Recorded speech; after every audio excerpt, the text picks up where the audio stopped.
9.4, I asked you about the United Nations. Now, I know all of you have heard about the United Nations. We've mentioned it in class in relation to Israel, the creation of the partition plan. But other than that, it seems like many people didn't know a lot about the United Nations. So, perfect example for me to teach you about it. Some things that people said, something about peace, something about countries, but a lot of world peace was a guess. So, we can't quite answer the second question, is it a valuable institution or should it be disbanded? So, we'll come to that at the end of this lesson. The United Nations was first, the phrase was first used in its present sense by FDR, by President Franklin Delano Roosevelt, during World War II. And he used it in reference to the Allied nations, talking about these United Nations and the fight that we're in together. And that term was borrowed even when the war is over. And the organization, as we know it, was created pretty soon after the war, October 1945. It is created, it's 50 countries, and if you want a quick overview, there is a video here in Canvas that you can watch.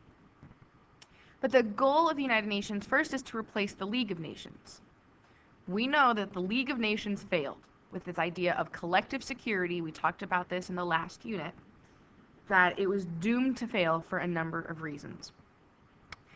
The United Nations is not about collective security, but really, in general, it's about world peace. How do we maintain peace rather than worrying about how we're going to fight or who we're going to fight? And this is the logo. This is the flag of the United Nations. Light blue is usually seen as a very peaceful color. You can see the world. We have sort of bird's eye view of the world, the longitude and latitude lines. And then surrounded by the olive branches, the universal symbol for peace. Now, there are three main bodies, or three main parts of the United Nations. The first part is the Security Council. The job of the Security Council is to deal with issues of international security, potential causes or potential places where there might be a fight or there might be an outbreak of a war. So this is sort of the elite group. There are 15 members on the Security Council, and the UN's location, or the UN's headquarters, I should say, are in New York City. Now, it was built in New York City rather than London or Paris or Berlin, because remember, right after World War II, those countries needed to rebuild. America was never attacked directly other than Pearl Harbor. So it made sense to build this organization in New York City. There are 15 members on the Security Council, 5 permanent members and 10 rotating members. So what that means is there are 5 countries who always have a spot at this table. France, Great Britain, China, Russia, and the United States. Because at the end of World War II, those were the most prominent nations in the world.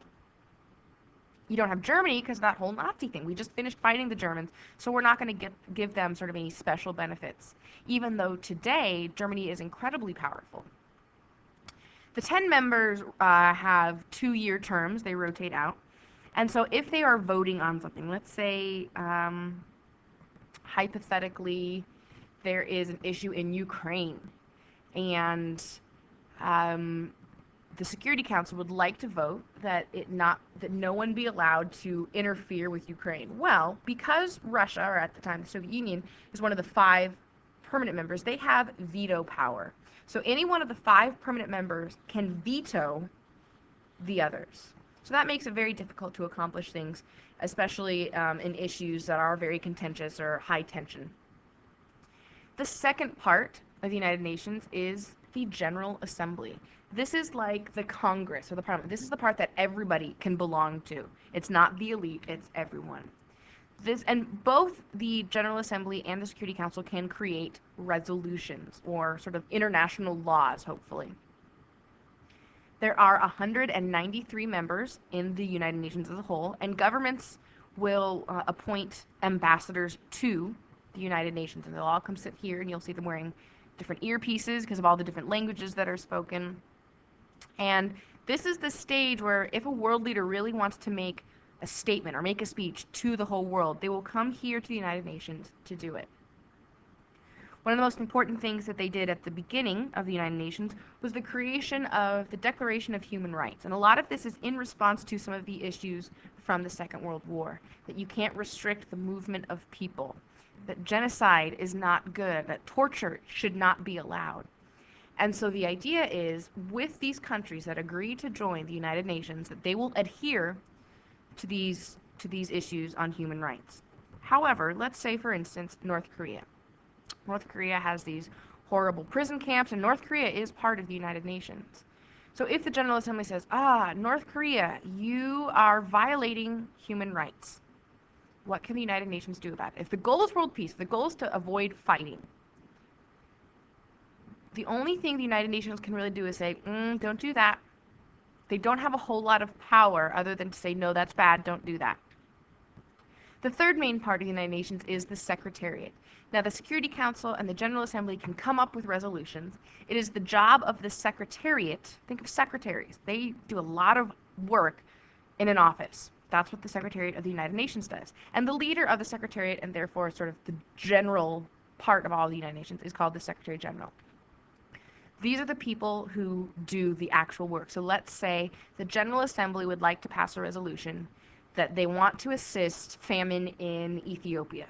The Secretariat would then, they'll have economists who crunch the numbers and figure out where are we going to get the food, how are we going to get it to Ethiopia, who's going to distribute it to the Ethiopians. This is sort of the people on the ground. All of the work is done through the Secretariat. Through the Secretariat, there has been the creation of a number of programs and agencies that are part of or are related to the United Nations. We've got the International Criminal Court, the ICC.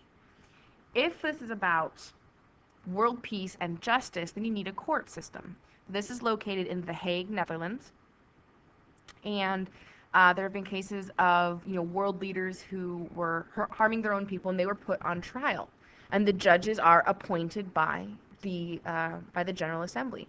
So it's trying to create a world that has a justice system. How much does it have to do with war and world peace? Not much.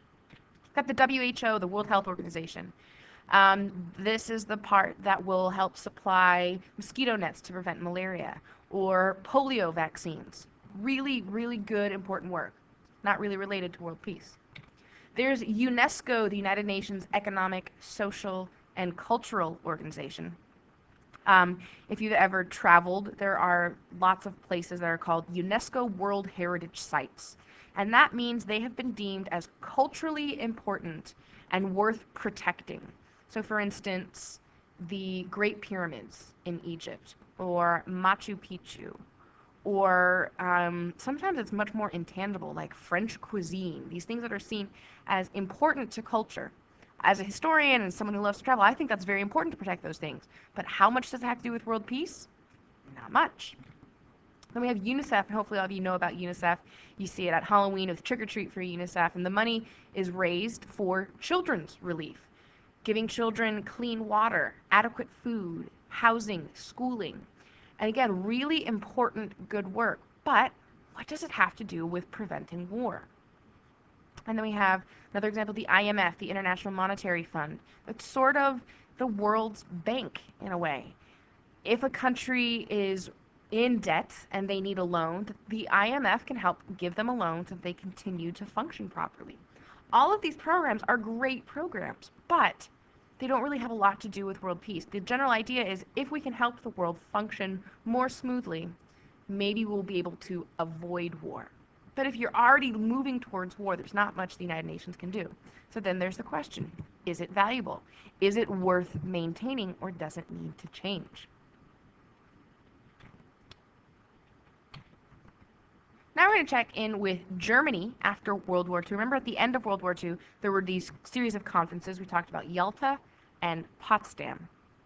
The Yalta Conference is in February 1945 with FDR, Winston Churchill, and Stalin. And the biggest thing they decided there was what to do with Germany. They had learned their lesson from 1919 in the Treaty of Versailles, that taking away German territory, forcing them to make reparation payments, punishing Germany, didn't work. And in fact, it actually backfired completely on them. So that's when they decided at Yalta to sort of divvy up Germany. Germany will still exist. It will still be a single country. However, the winning Allied nations will occupy or sort of babysit Germany as it begins to rebuild from the war. Then with the Potsdam Conference, this is in summer of 1945, the biggest thing decided there has to do with Berlin.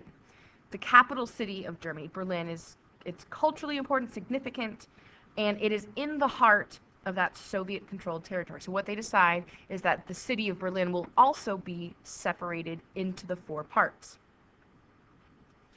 From the Soviet perspective, from Stalin's perspective, he's not a huge fan of this. Remember, he wanted that buffer zone. He wanted separation from the West and capitalism and democracy and all of this. With Berlin, that influence is right in the heart of his territory. So he wants to do something about it. That will lead us to the Berlin Airlift. In 1948, so we're just about 3 years after the end of the war, Stalin is fed up and he wants total control of Berlin. So he cuts off supplies from the West. As you can see on this map here, remember we've got the 4 parts of Germany and the 4 parts of Berlin. Stalin closes the roads and does not allow the trains to travel from the Western territories to Berlin. What he's hoping, because all of the citizens in the eastern part of Berlin look to the communists, look to the Soviets for help. Those in the West look to the Americans and British and French. If their trade routes are cut off, then the Americans and British and French cannot resupply West Berlin. They have 35 days worth of food. And what Stalin is hoping is that the West Berliners will look to him for help, and he can come in and he can be the hero and say, well, of course I'll help you. But the result would be that all of Berlin would be under Soviet control. Now, this was an extremely tense moment. What are the Allies going to do about this? So they could blow up the blockades. They could force Stalin to open up the roads again, but that brings us right back into war. And remember, war now means nuclear weapons. So rather than fighting, the Allies decide that if they can't use the roads, they can't use the rails, they will use the skies. And there are, you can see in that map, there are 3 different airports in Western-controlled Berlin. So this is the airlift. For 14 months, the Allies ship in everything, absolutely everything, and that averages out to be about 1 plane landing every 4 minutes. So this is the Berlin Airlift. In order to help maintain life in West Berlin and to make sure that the West Berliners don't look to the communists for help. So they're shipping in all of the food, all of the milk, all of the beef, all of the coal to heat the homes. This was a huge undertaking and very, very expensive. But really the West looks at it as, what is the alternative? We spend this money and this time to help these people, or else they will get help from Stalin and Soviet Russia. So it's seen as a very worthwhile endeavor. And there is a video, if you want to watch, about the Candy Bomber, who was one of the pilots during the Berlin Airlift. One of the things I love from the video is little Helga, who says, you know, we were the enemy. Just a few years ago, the Americans had been fighting the Germans. And in demonstrating their charity, that they are willing to help out these other people, it really shows what is great about the American system. But the other thing that the Berlin Airlift shows is these 2 sides. They are not going to come to an agreement. And although the goal was to keep Germany a single nation, because the Soviets control one part of it, they just have completely different opinions. So now we have the creation of 2 separate countries, East and West Germany. Now they do have official names. We have the German Democratic Republic, and we just call it East Germany. And then the Federal Republic of Germany, that's West Germany. I have this theory about oppressive governments that they always use official titles that seem all about the people and democracy and choice. So you've got the Democratic Republic, sounds all about the people, when really it's not. It's communism. Even though there are 2 separate countries now, Berlin stays divided. meaning the West still is given access to Berlin. So they're given the trade routes back. They can use the roads, they can use the rails once again to resupply. But now there is a border between these two countries. This really is sort of the first real conflict, we'd call it, of the Cold War, because it shows the aggression between these two sides, but not actually fighting. So this is part of why it's a Cold War, is there is tension, but it doesn't ever heat up into full war again.